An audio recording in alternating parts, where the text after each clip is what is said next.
Hey, I know some of y'all are probably getting tired of me talking about this Thor thing before every video, so I just want to let you know, if you've been wondering if I'm going to do some kind of Star Wars themed program, a Star Wars themed challenge, hold on, it's coming. Soon as that Darth Maul video goes up, if you request the guide that goes along with the video, that'll go more in depth and help you get started on the path of becoming the Dark Lord, there is going to be a challenge, a 30-day challenge, where I'll help you out as far as becoming, as far as taking your steps down that dark path. What's up, y'all? My name is Prince, and I'm an urban acolyte. So this is a Star Wars video. This has potential rumors, potential spoilers. It's not a potential rumor, it is a rumor, but potential spoilers for Star Wars Episode 9. So if you want to go into Episode 9 completely spoiler free, then you might want to stop watching this video. Peace out. Go check out some of my other videos. I'm covering martial arts movies now, so check out one of those if you might learn about something you didn't know about. You know, Triple Threat, or Fury, which I got to do my review on because I watched it over the weekend. It was a great movie. And, you know, we'll see you when we see you. So if you're still here, hey, man, you better not cry about I just spoiled something for you, because I just rambled for about 30 seconds to give you time to get off the video. But this was posted over on Star Wars News Net. Yesterday, I think, or it might have been last week. I forgot the date. I just saw it. But apparently, there's been a leak. A Kylo Ren Black Series figure headed into Star Wars Episode 9. It appears that it appears that Ben is going to be borrowing some cues from Vader. He's going to look more like Vader in Episode 9. Now, we know that the helmet is coming back. Right, we've been hearing the rumors about some kind of glowing red adhesive. I said, hey man, it would be cool if he's using the Force to hold his helmet back together, and the glowing red has like some kind of connection to Mustafar, the Sith shrine that's there, where you go to bleed the kyber crystals and turn it red or whatever to produce that red blade. But it appears that Kylo Ren has some backup helmets on deck. The helmet that he smashed on Snoke's ship on the Supremacy, some people saw that as Kylo Ren destroying the past, moving forward, and if they saw it that way, that's fine. I feel like they're taking that statement completely out of context, right? So we've been hearing this thing about the Knights of Ren and their involvement in Episode 9. Kylo Ren's helmet is part of his uniform as due to his affiliation with the Knights of Ren. So if the Knights of Ren are involved and he's going to be running with them, the Knights of Ren have an army. Kylo Ren, as the master of the Knights of Ren, has control of that army. You know, whatever the Knights of Ren involvement is, we don't know, but we're going to learn more about them probably. But like I've been trying to explain to you guys, the Knights of Ren are not part of the First Order. There are no other Force-sensitive people. The First Order does not have their own Inquisitors.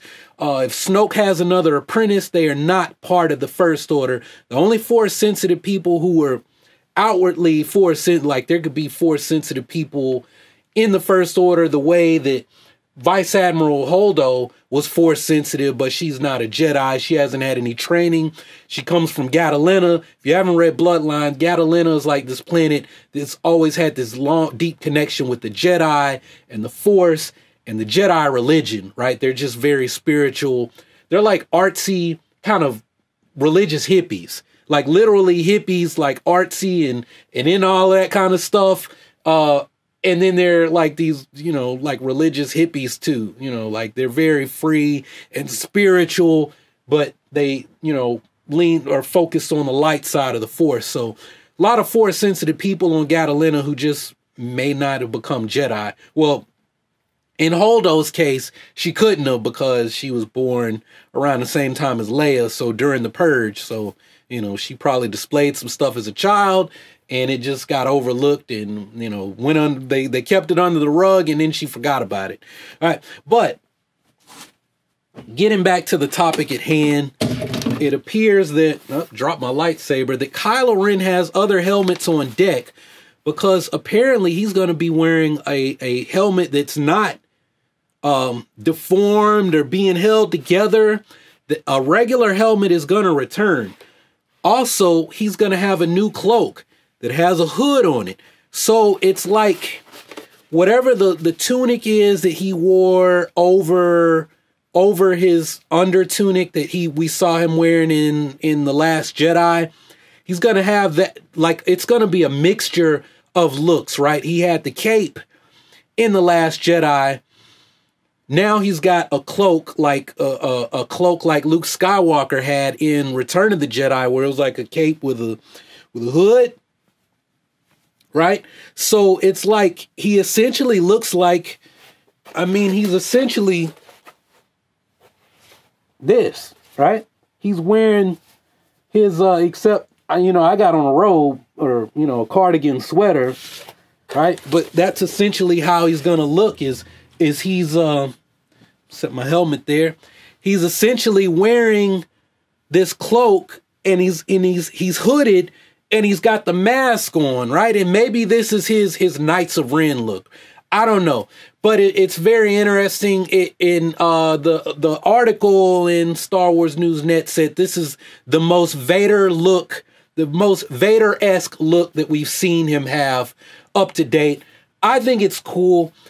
I want to see Kylo Ren move more towards the Vader thing, right? I heard a rumor that we're going to see Kylo Ren in a new ship, right? He's got his own personal ship, and he keeps the Vader helmet, the charred remains of Vader's mask, in the ship. He's got it in the cockpit with him, so he's carrying "Grandfather, show me the darkness," right? He's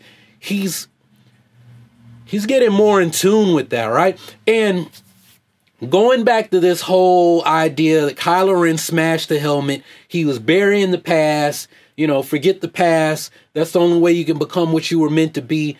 Forget the Jedi, forget the Sith. These are all things that Kylo Ren is saying to Rey. That's why I said that I feel like people are taking that statement completely out of context, right? Because Darth Maul says the same thing to Ezra in Star Wars Rebels on those episodes, or that one episode on Dathomir where Sabine got the Darksaber, right? Is he's telling Ezra, forget the past, forget your friends, right? Join me. Forget all that other stuff. But I haven't forgotten the past. I'm still on my revenge mission to go get Obi-Wan and reclaim what was lost and this and that. Kylo Ren, Ben Solo, he hasn't forgotten the past. He hadn't forgotten this. He's still trying to kill his family. He's still got hostilities and grudges against Luke, and he wants to destroy the resistance, the rebellion. He says, hey, man, well, if Rey's the last Jedi, then I'm going to kill you, and I'm going to kill her too, and I'm going to burn it all down. So it's like, if you're forgetting the past, then you transcended that. You're moving on to something else, right? But you're still stuck in the past. If you're in the present, then all this stuff that happened, when you were growing up, all that traumatic stuff, you let it go, right? You release the tension, you drop it, right? It's like you're carrying this heavy burden, and then you're just like, you know what? Forget that. I'm putting it in the past. I'm putting it behind me. Hey, man, there's a real life lesson here that I probably have to talk about on my other channel, right? But this is essentially, this is important to understanding Star Wars, to understanding the Force and what the dark side, what leads people to the dark side, right? Maybe they have good intentions, but they're trying to fix this thing that happened way back when, or in Anakin's case, I'm trying to fix this thing that hasn't happened yet.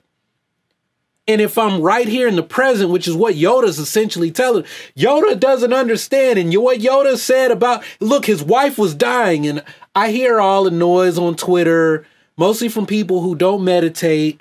Their prince is going again with, if you'll understand Star Wars if you meditate. Well, you know what? Star Wars is based on these meditative traditions, right? You've essentially got space Taoists. Instead of carrying, a Tai Chi, a broadsword or a straight sword, they're carrying a laser sword, right?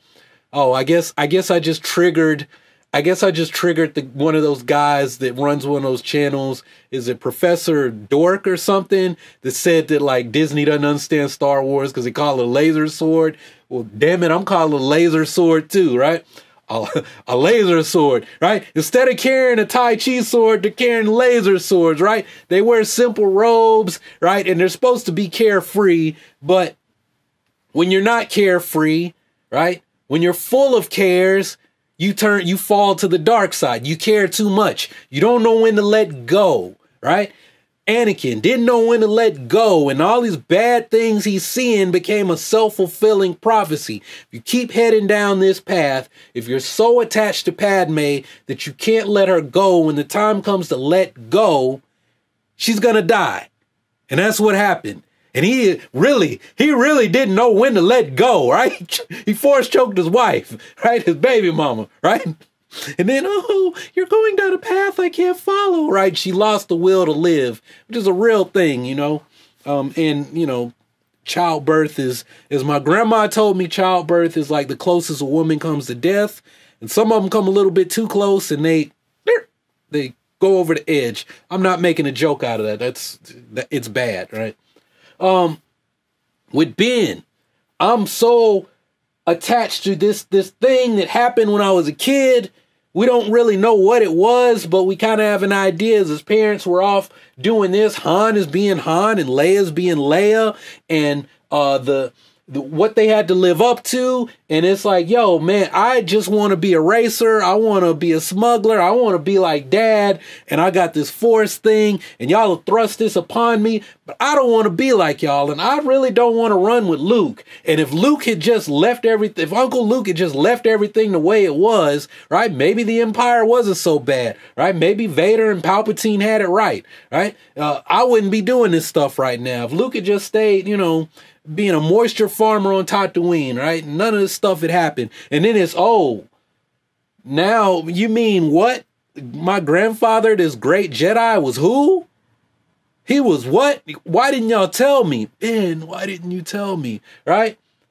And then it's, you know, and then he's got Snoke in his ear from somewhere all this time, and Snoke manipulating Luke. Oh, he's the new chosen one. Anakin wasn't the chosen one. Ben Solo, your nephew, Ben Solo. You should train him, Luke. You should train him. He's got that strong Skywalker blood. He's the chosen one. He'll bring balance, right? Snoke is playing Luke, right? Snoke is playing Ben. Snoke is playing everybody. How this happened, we don't know, but it is what it is. That apparently that's what happened, right? Snoke played everybody, manipulated everybody into saying Ben should be a Jedi, right? And now he's pissed off. He's blaming Luke.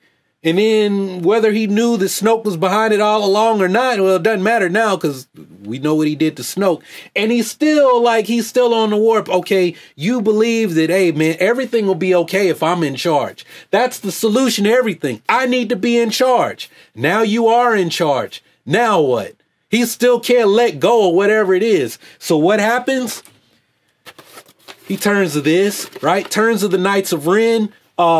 Now he's gonna burn something else down, and the Knights of Ren are probably, hey, they might have some beef with him too. Why does this guy get to be in charge of the galaxy and in charge of us? Like, what's so great about him, right? Because we know the way of the dark side. When you get power, what do you crave? More power, right? Just like Vader was thinking to himself on his little adventure with Thrawn and alliances, hey man, it's a good thing. When he's like, what if there are more Sith in the unknown regions? What if there are more Sith in the unknown regions that weren't part of Bane's order? That's something to think about, right? It's a good thing there weren't a whole lot of Sith around, because Palpatine would have never succeeded, because the craving the dark side, they just would have, their personal ambitions, they would have wiped everyone out. This is what Vader's saying, right? Now you got the Knights of Ren, who I believe are descended from the Sith, right? This is, I'm throwing a whole lot of stuff at y'all. This is why I have to script the videos, because I just start throwing everything at y'all, and I guarantee most of the people that's watching this video are going to go all over the place with it, right? Because I'm all over the place and not going to be able to follow my train of thought. This is why I script a lot of videos lately, right? Because I'll hit you with everything, dog. This is going to be a 20-minute long Star Wars chat. But anyway, so, all right, let me get back on focus.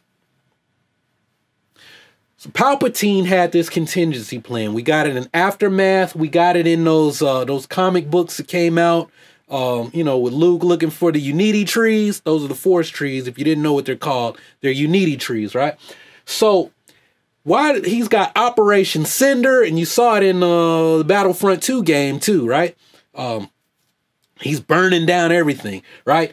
Yup Tashu puts forth this idea, the first Aftermath book. We should rebirth the Empire, but the new Empire should be reborn from the dark side. All right. This is the idea.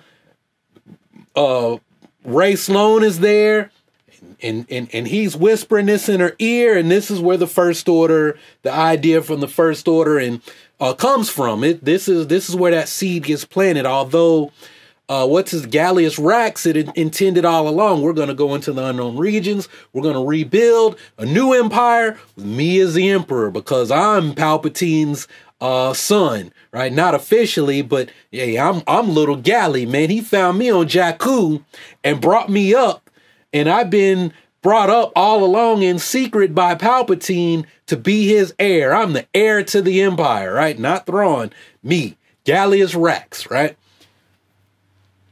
But that didn't go the way you thought it was going to go, right? It ends up being Vice Grand Admiral Ray Sloan as, you know, the head of the military, the head of the Imperial Navy. She ends up, hey, my first order will be to make a new empire, right? That'll be my first order, is how she ends Aftermath. Very appropriate, right? Her first order is to rebuild the new empire as the First Order, right? That's her first order. Pretty cool. Chuck Wendig is a cool dude, man. If you get past his political stuff, I don't have a problem with it, but apparently some people did at Marvel, you know, who were affiliated with, I'm not even going to say his name because, hey, man, saying his name lowers my testosterone. But y'all know what I'm talking about, right? Bitch hands guy. But anyway, so Palpatine has this contingency plan to rebuild the Empire. But what about the Sith, right? Because Yup Tashu followed the Sith religion. He wasn't a Sith, you know, wasn't Force sensitive, but he knew the Sith language, and he's writing, I think he wrote like Sith script in his feces on his jail prison cell, right? When he was, you know, detained he wasn't on Coruscant, he was on Mon Mothma's homeworld, I think. I don't remember the name of it off the top of my head. One of y'all knows it, and you'll probably put it in the comments. It's not really that important. The fact is, he knew the Sith script. We find out that he's the one leading the Acolytes of the Beyond, which means the Acolytes of the Beyond are an extension of the Sith religion. If the Knights of Ren is people, Stupendous Wave and other people, I don't know, because back then I was only really watching Stupendous Wave's videos on this topic, is that the Knights of Ren come from the Acolytes of the Beyond. Now, what I think is that you have the Acolytes of the Beyond. That's this new Sith religion. The Force-sensitive Acolytes, that's, hey, man, how do you identify the next Sith, right? To rebirth the Sith order, you create a religion around it, right? And then, oh, you're Force-sensitive. You're Force-sensitive. Okay, you guys fight it out. Here's some lightsabers. You fight it out, and we're going to find out who the strongest are, and y'all are going to be the next Sith Lords, right? Now, I'm making all this up, but that seems appropriate to me. You have the Acolytes of the Beyond. Oh, you're Force, like that girl who killed, you know, the lightsaber they stole from the museum on Corellia, right? And then she kills her boo or boyfriend or whatever. I don't know what they were to each other, but she kills him in the third Aftermath book. And apparently she may have used the Force, or she tapped into something, right? It was kind of implied that, hey, man, she's got the Force.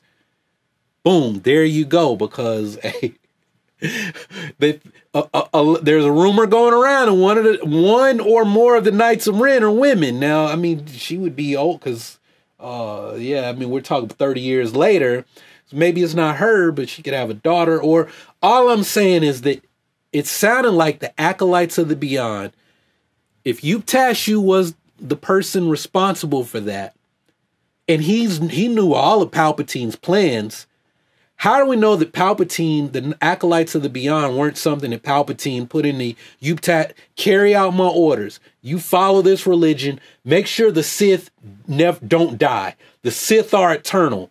Make sure that the Sith continue. If something happens to me, if something happens to Vader, it's up to you to identify the next Sith Lord. Okay, well, I'm just going to start this religion of angry youths who idolize Vader and the Emperor and the Sith. And surely the Force will let the strongest, the cream rise to the top. I think that the Knights of Ren are part of Palpatine's contingency plan, which means they trace back to the Sith. And if Kylo Ren is wearing this helmet, you know, that's affiliated with the Knights of Ren, and he's still about that life, he's still about that Knights of Ren life, then if they're an extension of the Sith, to get more powerful, he's got to turn to the Sith. Which goes back to what I said in what year was 2016? How the Sith will return to Star Wars? Didn't I say way back when, hey man, Kylo Ren wants to be the man. To be the man, you gotta beat the man. He's gonna kill Snoke. I thought it would happen in 9. Then what's left? He's looking for more power, right? Maybe at some point he gets it in his mind, hey man, it's up to me to bring the Sith back, to rule the galaxy, the Sithari, the Sith chosen one, the Sith Messiah. That's me. I don't know if they'll go that far, but if the Knights of Ren are an extension of the Sith, Kylo Ren, to become more powerful, to find the next thing to move him forward, becomes a Sith. Think about it. I don't know. I'm hearing all this Reylo stuff, and they're throwing it. I've stopped paying attention to the Kylo Ren speculations, the theories, the rumors. I'm really not interested in them because usually they fall apart. It becomes, this is what I want to see versus this is what makes sense. Kylo Ren becoming a Sith, I'm not going to say is what I want to see. I would like for that to happen. I feel like this is a character who they can do a whole lot of stuff with, right? Killing him off, you know, I know, Amanda, you want to see him die, and he killed Han Solo, and he did. Hey, man, you got the first character where you can dive into his backstory. This is who he was. This is when he was innocent. This is what caused him to fall. This is how he developed into the villain, right? Kylo Ren's supposed to be the opposite of Luke Skywalker. Luke, who came from nothing and had to learn about the Jedi on his own and train himself, right? He got a couple of lessons from Yoda, learned how to meditate from Obi-Wan, and then that was it. 3 years, all he could do was use the Force to move a piece of ramen, a wet ramen noodle, right? For his girlfriend. Then she gets killed, right? By the end of the book, right? And then it's like, oh, I'm gonna learn how to use the Force for this girl that I never even got to smash. I don't even think he got a kiss from her, right? Before Empire Strikes Back. And then we see him in Empire Strikes Back. Oh, now he can force pull his lightsaber. And then, oh, you shall go to the Luke. You shall go to the Dagobah system. He trains with Yoda there for a little while, but, oh, my friends are in trouble. I'm going off. I think I can fight Vader. I kicked his butt in the dark side cave, right? And it's really, if you strike Vader down, this is what you're going to become, because Vader is you. He's your father. That was foreshadowing. Vader, what is inside the mask is you. It's what's missing in you. It's what you've been looking for. If you kill him, you're going to become that's what you're going to become, right? You got to reconcile with the Father. That's part of the hero's journey for men, right? And it's, this is a tangent, but some of these funny channels have been attacking movies that have women characters, and they say this isn't going to follow the hero's journey because it's feminist. It's part of the feminist agenda. Part of the hero's journey is reconciliation with the father. The male reconciling with the father. It's got this whole Oedipal thing complex to it. You know, Oedipus Rex, he kills his father because he's, you know, a very Freudian type thing. I'm jealous of my father because I want to have sex with my mother. Is essentially, I mean, that's the Oedipus, right? But I've got this hostility against my father. I'm not going to say because Luke wanted to smash Padme, right? But it's kind of, you know, as men, you know, we start to butt heads with the male figure because at some point we get too big for our britches. We think we know it all, right? And you've got to have this reconciling thing. Maybe I'm just talking to myself, but I experienced that, right? You know, it was like, you know, growing up, I thought I started to think I knew it all, right? And kind of, you know, got out of pocket with my grandfather raised me, my grandparents raised me, but got out of pocket with my granddad. And then it's after the military, and then I come home and we kind of still butt heads because it's like, you know, I was engaged and my fiance had children, and it's like, I'm the man. I pay the bills. I fix then I come home to, you know, help take care of them. And my grandfather's been the man. And it's like, yeah, you are the man, but I'm the man now. And when you do stuff, I have to help you, or I have to do the heavy lifting now. But it's at the same time, there's still been a reconciliation because it's like, I've been there. I understand the struggles that you had to go through as a young man, raising a family, my mom and my aunt who's special needs, and my grandma, and being the breadwinner. I understand that now. So I understand. And we had a talk 2 years ago, and I had to hear some hard stuff to swallow. But, you know, as an adult, I understood that, right? And, you know, and I'm not going to get into that because that's personal family business, right? But y'all don't need to know that much about me.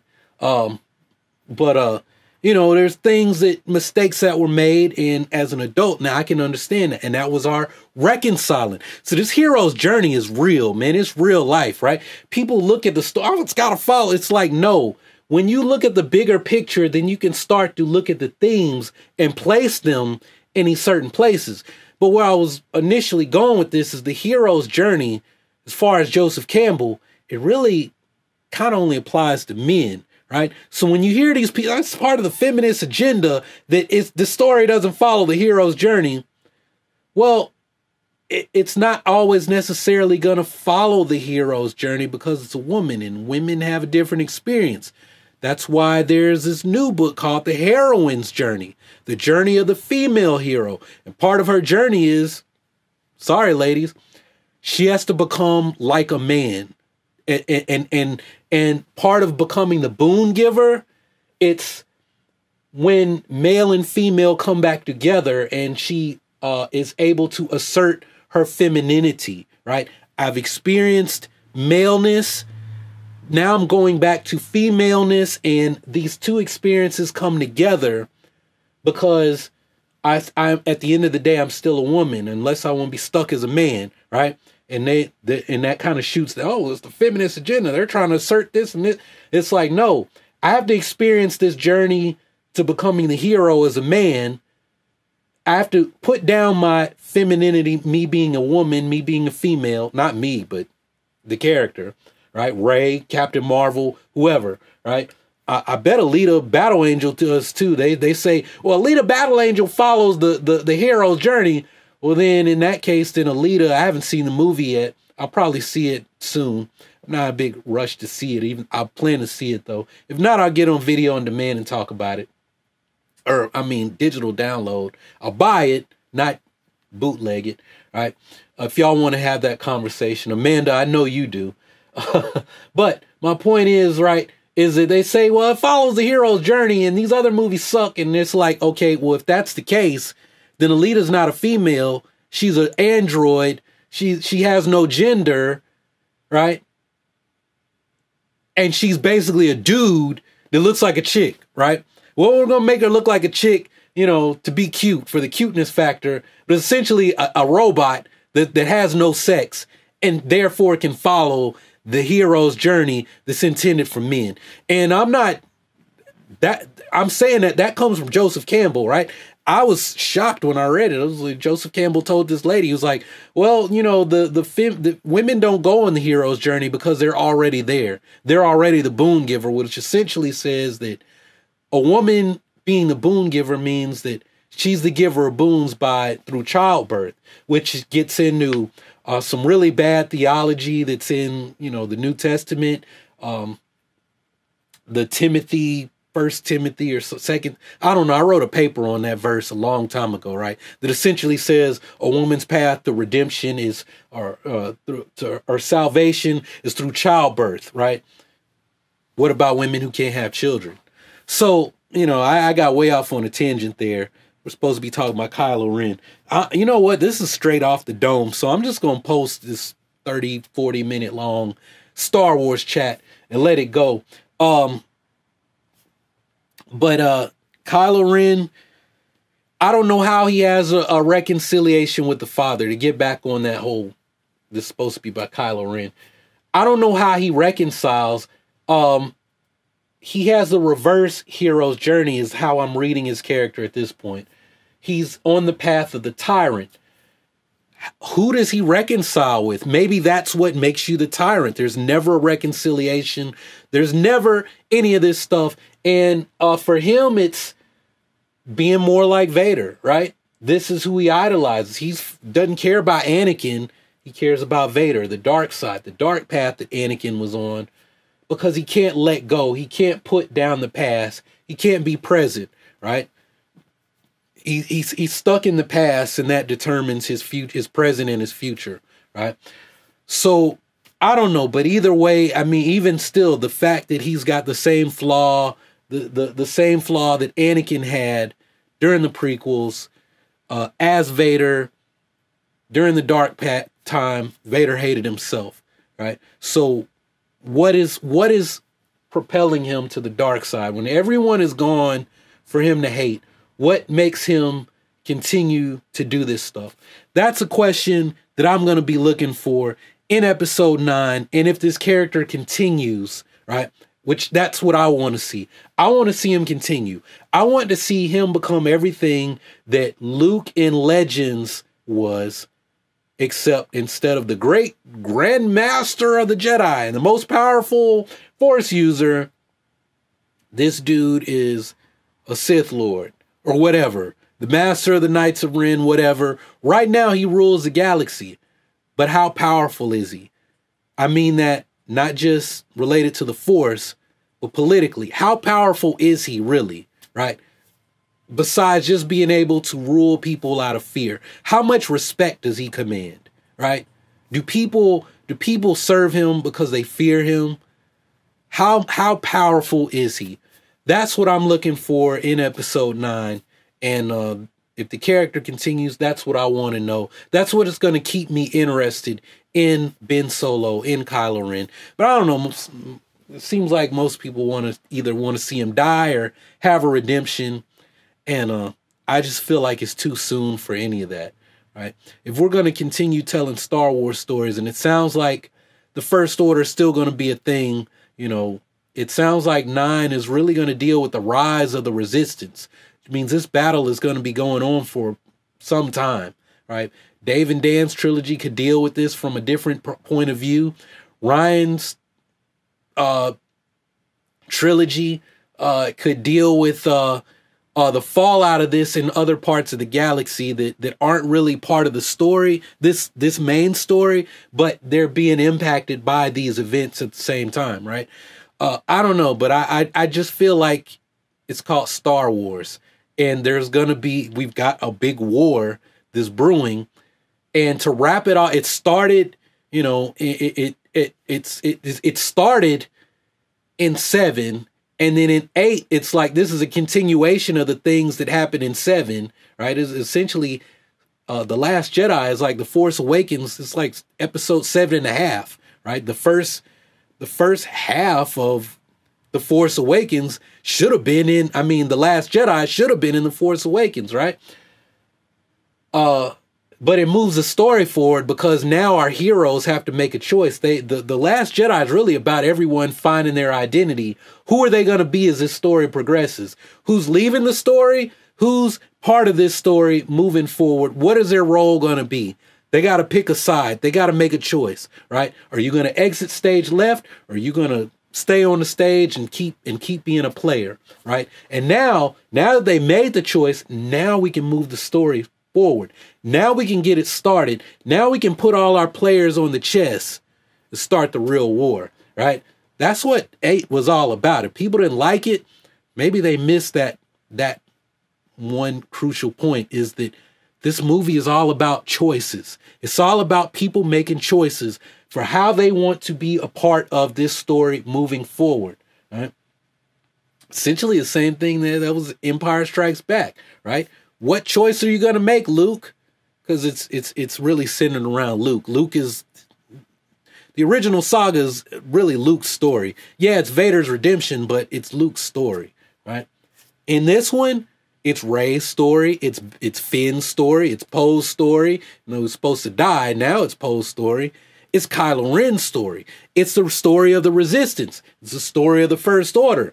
Apparently, it's Rose's story too, because she's got 2 books?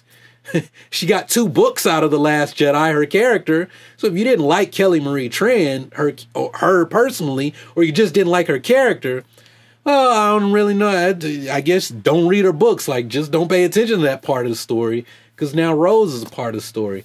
I like Rose, right? You know, y'all like, well, Prince, you like Asian women. Hey, my friend really is Rose Tycho, right? I mean, you know, so when people say, well, she's cringy and she's this and that. Like, okay, well, my friend really is just like Rose's character. Yeah, she might be very, you know, nice on the eyes. I've seen her without makeup. Hey, I like her better like that. But that's her personality. And she's an engineer, just like Rose, right? She's Rose Tycho, right? She's kind of geeky. She's kind of introverted. She's very close to her sister.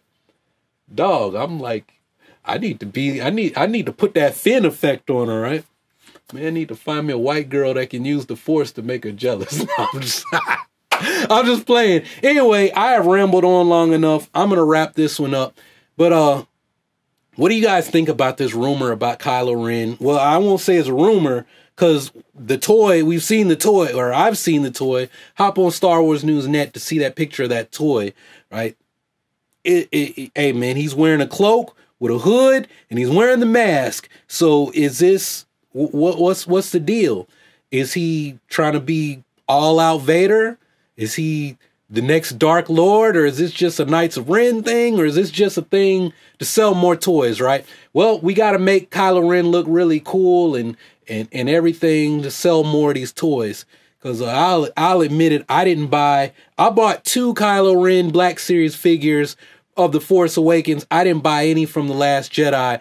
That wasn't because I didn't like it or anything. It's just, you know, I don't think I bought any Black Series figures from The Last Jedi, except for that one of Luke. But you know what? Force Friday come out. If I sell a bunch of training packages, I'll buy some Black Series figures. If I'm hoping to move soon. So if I'm at the other house and I got it straightened up, you know, maybe I'll make me a case, some kind of cool display thing, put up my Black Series figures. I don't know. Really, I'm trying to be embrace more of a minimalist lifestyle. So that's part of the reason I haven't bought a bunch of stuff too, because I don't want all of that stuff in my house. I'm trying to get rid of stuff, right? I got 2 houses full of stuff. I'm trying to have one house with just what I need, you know, something for entertainment, place to lounge, place to work out, place to sleep, place to work on my my YouTube channels and all my computer equipment, work on my business, right? That's really it. That's all I want. A place to cook, right? A few cooking appliances. And if I say I want to up and leave, hey man, I don't have a whole lot of stuff to get rid of and everything else, you know, antique stuff and fancy dishes and everything else that I have to deal with right now. But I've rambled on long enough. I appreciate those of y'all who stuck around for all of this Star Wars chat.